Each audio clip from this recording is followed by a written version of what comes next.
സെന്യോറിന്റെ കാര്യത്തിൽ ഒരു തീരുമാനമായിട്ടുണ്ട്. പുള്ളിനെ സാക്ക് ചെയ്തു. അതുപോലെ തന്നെ ചെൽസിന്റെ എന്തായാലും ബ്രൈറ്റൺ എങ്ങനെയാണ് തീർത്തെന്നുള്ളതാണ് ഈ വീഡിയോയിൽ നമ്മൾ സംസാരിക്കാൻ പോകുന്നത്. ആസ് യൂഷ്വൽ ബ്രൈറ്റൺ ഒരു 4-2-3-1 on the ball and 5-4-1 off the ball ഫോർമേഷനിലാണ് ഇന്നലെ കളിക്കുന്നുണ്ടായിരുന്നത്. അവർ ആദ്യം ചെയ്ത കാര്യം ചെൽസിയുടെ മിഡ്ഫീൽഡിനെ കംപ്ലീറ്റ് ആയിട്ട് പൂട്ടി എന്നുള്ളതാണ്. Especially Enzo Fernandez. അത് വേറെ ആരുമല്ല, ബലേബ ആൻഡ് ഹിൻഷൽവുഡ്. ഇവർ രണ്ടുപേരും ഇന്നലെ ടോപ്പ് നോച്ച് പെർഫോമൻസ് ആയിരുന്നു. കാര്യം ലാബി ആണെങ്കിലും കൈസോൺ ആണെങ്കിലും അത്ര എഫക്റ്റീവ് ആയിരുന്നില്ല പിച്ചിൽ. അപ്പോൾ നമ്മുടെ നമ്പർ 10 3-5-2 ഫോർമേഷനിൽ നമ്മളെ നമ്പർ 10 എൻസോ ഫെർണാണ്ടസ് ആയിരുന്നു.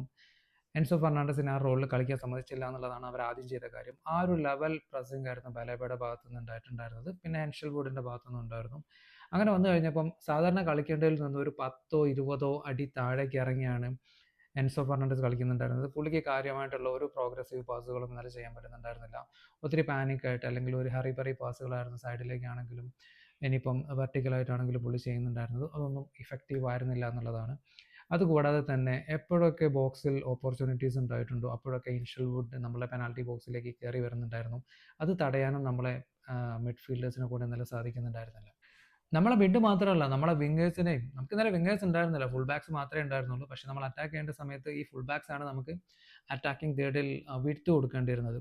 അവർ രണ്ടുപേരും ബ്രൈറ്റൺ നല്ല അടിപൊളിയായിട്ട് പൂട്ടി എന്നുള്ളതാണ്. അതായത് കുക്കുവിനെയും ഗുസ്റ്റോനെയും മിറ്റാമോ ആണെങ്കിലും മിൻഡക്ക് ആണെങ്കിലും നല്ല അന്തസ്സായിട്ട് പൂട്ടി. വേറെ ഒന്നല്ല, അവരുടെ ഫുൾ ബാക്സിനെ ഉപയോഗിച്ച്, അതായത് സൈഡിൽ കളിക്കുന്ന ഫുൾ ബാക്സിനെ ഉപയോഗിച്ച് ഒരു 2.2 വേഴ്സസ് 1 ക്രിയേറ്റ് ചെയ്യാണ് ഉണ്ടായിരുന്നത്. അങ്ങനെ വന്നു കഴിഞ്ഞപ്പോൾ നമ്മളെ രണ്ട് ഫുൾ ബാക്സും ഗുസ്റ്റോ ആണെങ്കിലും കുക്കു ആണെങ്കിലും ഐസൊലേറ്റ് ചെയ്യപ്പെടുകയാണ്. ഇവർ രണ്ടുപേരും ഐസൊലേറ്റ് ചെയ്തു സമയത്ത് നമ്മുടെ സെൻറ്റർ ബാക്സിന് ഔട്ട് ഓഫ് പൊസിഷൻ കളിക്കേണ്ടി വരികയാണ്. അവർ ഔട്ട് ഓഫ് പൊസിഷൻ കളിക്കുന്ന സമയത്താണ് നമ്മുടെ ഹിൻഷൽവുഡ് നമ്മുടെ ബോക്സിലേക്ക് കയറി വരുന്നതും ആ രണ്ടാമത്തെ ഗോൾ അടിക്കുന്നതും. അങ്ങനെ ഒരുപാട് ചാൻസുകൾ അവർക്ക് ഉണ്ടായിരുന്നു. അവർ അടിക്കേണ്ടതൊക്കെ അവർ കൺവേർട്ട് ചെയ്തിരുന്നെങ്കിൽ അവർ മിനിമം ഒരു 4-5 ഗോളെങ്കിലും എന്നാൽ അടിക്കേണ്ടിയിരുന്നതാണ്. നമ്മളെ മിഡും അതുപോലെ തന്നെ നമ്മുടെ വിങ്ങും പൊട്ടിയപ്പം സ്വാഭാവികമായിട്ടും നമുക്ക് അറ്റാക്കിലേക്ക് ബോൾ വരുന്നുണ്ടായിരുന്നില്ല. നമ്മുടെ അറ്റാക്കേഴ്സും അതുപോലെ തന്നെ നമ്മുടെ മിഡ്ഫീൽഡും തമ്മിലുള്ള ഗ്യാപ്പ് വളരെ കൂടുതലായിരുന്നു. അങ്ങനെയാണ് ചെൽസി ബ്രൈറ്റൺ നമ്മളെ പൊട്ടിക്കുന്നത് എന്നതിൽ. പിന്നെ ഇതൊക്കെ കുറേ മാറ്റങ്ങൾ വരുന്നത് സെക്കൻഡ് ഹാഫിൽ നമ്മളൊരു 4-2-3-1 ഫോർമേഷനിലേക്ക് മാറുമ്പോഴാണ്. ഗർനാച്ചോ വരുന്നുണ്ടായിരുന്നു. ഗർനാച്ചോ അബദ്ധമായിരുന്നു, പക്ഷേ മൊത്തത്തിൽ ഒരു ഇമ്പാക്റ്റ് അല്ലെങ്കിൽ നമുക്ക് കുറച്ച് കൺട്രോളൊക്കെ ഗെയിമിൽ കിട്ടുന്നുണ്ടായിരുന്നു. പക്ഷേ കൗണ്ടർ അറ്റാക്കിൽ ബ്രൈറ്റൺ ഒരു ഗോൾ കൂടി അടിച്ചതോടെ എല്ലാം തീർന്നു എന്നുള്ളതാണ്. പിന്നെ പ്ലേയേഴ്സിൻ്റെ കാര്യം പറയുകയാണെങ്കിൽ ചെൽസിയുടെ ഒരു പ്ലെയറെ പോലും ഞാൻ നന്നായിട്ട് പെർഫോം ചെയ്തെന്ന് പറയാൻ ആഗ്രഹിക്കുന്നില്ല. എനിക്ക് തോന്നുന്നു എല്ലാവർക്കും ഈ കളി തോൽക്കേണ്ടിയിരുന്നു അല്ലെങ്കിൽ റസന്യോർ പുറത്താവണം എന്നുള്ളൊരു മൈൻഡ് തന്നെയായിരുന്നു എന്നുള്ളതാണ്.